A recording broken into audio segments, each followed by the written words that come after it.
জনপ্ৰিয় অভিনেতা সুশান্ত সিং ৰাজপুতৰ আত্মহত্যাৰ ঘটনাৰ তদন্ত অব্যাহত।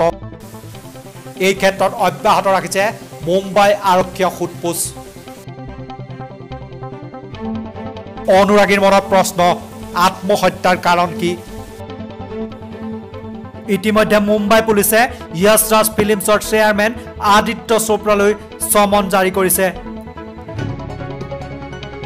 সোধা পোছাৰ বাবে মাতিব পাৰে আদিত্য চোপ্ৰাৰ লগতে কাষ্টিং ডাইৰেক্টৰ সানু শৰ্মাক। ইয়াৰ উপৰি সুশান্ত সিং ৰাজপুতৰ গাৰ্লফ্ৰেণ্ড তথা বান্ধৱী ৰেয়া চক্ৰৱৰ্তীৰ ওপৰত মুম্বাই পুলিচে জেৰা অব্যাহত ৰাখিছে। এই ক্ষেত্ৰত মুম্বাই পুলিচে ৰেয়া চক্ৰৱৰ্তীক 11 ঘণ্টা ধৰি সোধপোছ কৰিছে। মুম্বাই আৰক্ষীয়ে সুশান্ত সিং ৰাজপুত আৰু ৰেয়া চক্ৰৱৰ্তীৰ মাজৰ সম্পৰ্ক, তেওঁলোকৰ 1 বছৰীয়া বাৰ্তালাপ আৰু ইয়াৰ উপৰিও অন্যান্য প্ৰশ্ন সোধা পোছা কৰে।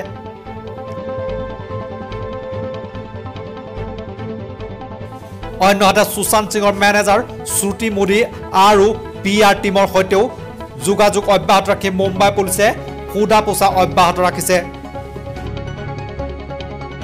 মুম্বাই আৰক্ষীয়ে সুশান্ত সিঙৰ বন্ধুবৰ্গৰ সৈতে সোধা পোছা কৰাত তেওঁলোকৰ পৰা জানিবলৈ পোৱা গৈছে যে সুশান্ত আৰু ৰেয়াৰ নৱেম্বৰত বিবাহ হোৱাৰ কথা আছিল।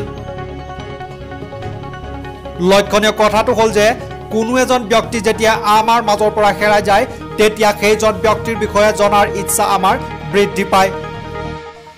বৰ্তমানে বৃদ্ধি পাইছে গুগলত সুশান্ত সিঙৰ বিষয়ে জানিবলৈ আৰু বুজিবলৈ বিচৰা ব্যক্তিৰ সংখ্যা।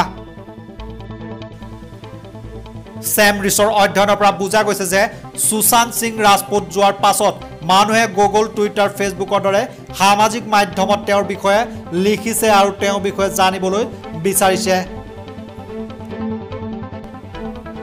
দেশৰ লগতে বিদেশতো তেওঁৰ অনুৰাগীয়ে তেওঁৰ বিষয়ে জনাৰ আকাংক্ষা বৃদ্ধি পাইছে। News desk report, news only.